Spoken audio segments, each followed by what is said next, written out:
Hoy vamos a meternos de lleno en una de las luchas globales más largas y, la verdad, más extrañas de la historia.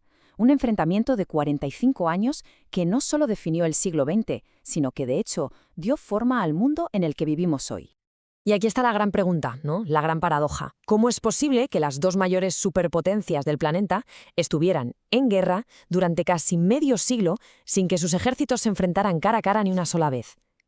Entender esto es básicamente entender la Guerra Fría. Es que no fue una guerra convencional, para nada. El término Guerra Fría le viene como anillo al dedo. Una tensión constante, una lucha feroz, sí, pero sin el calor de un combate directo. Aquí el premio no era conquistar un territorio, sino ganar influencia global, demostrar qué sistema, qué ideología era la superior. Entonces, ¿cómo empezó todo esto? Pues justo al terminar la Segunda Guerra Mundial, el mundo, y sobre todo Europa, se partió en dos, literalmente. A ver, el mundo quedó dividido en dos visiones que no podían ser más opuestas. Por un lado, teníamos el bloque occidental, con Estados Unidos a la cabeza, defendiendo el capitalismo y la democracia liberal. Y en la otra esquina, el bloque oriental, liderado por la Unión Soviética, que promovía el comunismo de partido único y regímenes autoritarios. Eran, en esencia, dos modelos de sociedad compitiendo por el futuro del planeta. Y si hay un símbolo, una imagen que materializa esta división mejor que ninguna, es el muro de Berlín. Es que no era solo un muro de hormigón, era una cicatriz física que partía una ciudad, un país y un continente entero. Se convirtió en el icono más poderoso y desolador de ese telón de acero. Claro, esta división mundial desató una competencia frenética en dos frentes principales. Una competición impulsada tanto por un miedo terrible a la aniquilación como por la ambición de ser el primero, de llegar más lejos que nadie. Y aquí entramos en la parte más aterradora, la carrera armamentística. Esto nos llevó a un concepto que se llama destrucción mutua asegurada. Curiosamente, sus siglas en inglés son MAD, que significa loco, y la lógica era precisamente esa, una auténtica locura. La idea era que si tú me destruyes, yo te destruyo a ti.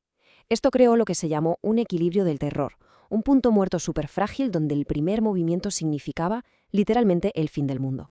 Y para que nos hagamos una idea de la escala de este miedo, pensemos en esto. En su punto álgido había decenas de miles de armas nucleares apuntándose mutuamente, suficiente para destruir el planeta varias veces. Imaginen vivir durante décadas bajo esa sombra constante, sabiendo que un simple error de cálculo, una falsa alarma, podría acabar con todo. Esa era la realidad del día a día en la Guerra Fría. Pero bueno, no todo era miedo. Esa misma competencia, esa misma rivalidad, también impulsó a la humanidad hacia las estrellas. La carrera armamentística dio paso a la carrera espacial. La Unión Soviética dio el primer golpe con el Sputnik en 1957, un shock para todo el mundo. Pero Estados Unidos respondió de forma decisiva, culminando con ese momento icónico de la llegada a la Luna en 1969. Vale, pero si las superpotencias no luchaban directamente, ¿cómo se manifestaba el conflicto militar? ¿Dónde estaba la guerra? Pues la respuesta es sencilla y terrible. La guerra se luchaba a través de otros. La Guerra Fría se volvió muy caliente en diferentes partes del mundo. Hablamos de conflictos como la Guerra de Corea o la de Vietnam, que se convirtieron en auténticos campos de batalla indirectos. En estas guerras, Estados Unidos y sus aliados luchaban contra fuerzas comunistas apoyadas por la Unión Soviética y China. Fueron guerras increíblemente sangrientas, donde las superpotencias medían sus fuerzas a través de terceros, costando millones y millones de vidas. Pero el punto más crítico, el momento en el que el corazón del mundo se detuvo por completo, fue la crisis de los misiles de Cuba. Durante esos 13 días, la destrucción mutua asegurada dejó de ser una teoría para convertirse en una posibilidad real, inminente. Nunca, ni antes ni después, hemos estado tan cerca del fin. Después de décadas de tensión, de estar al borde del abismo, el final llegó de una forma sorprendentemente rápida. Uno de los dos gigantes simplemente no pudo más. Al final, el punto de ruptura fue la economía. Todo ese inmenso gasto de la carrera armamentista, combinado con un sistema económico centralizado y súper ineficiente, resultó ser insostenible. Por dentro, el gigante soviético se estaba desmoronando. Y entonces, en ese contexto, apareció Mikhail Gorbachov. Con sus famosas políticas de perestroika, la reconstrucción económica, y glasnost, la apertura política, intentó reformar el sistema para salvarlo. ¿Pero qué pasó? Que al dar un poco de libertad y permitir la crítica, lo que hizo fue abrir la caja de Pandora de un descontento que llevaba acumulándose décadas. Y lo que siguió fue un efecto dominó del libro. La debilidad económica llevó a unas reformas que, en lugar de salvar el sistema, aceleraron su caída. La caída del muro de Berlín en 1989 fue el golpe simbólico final, el momento que todo el mundo recuerda.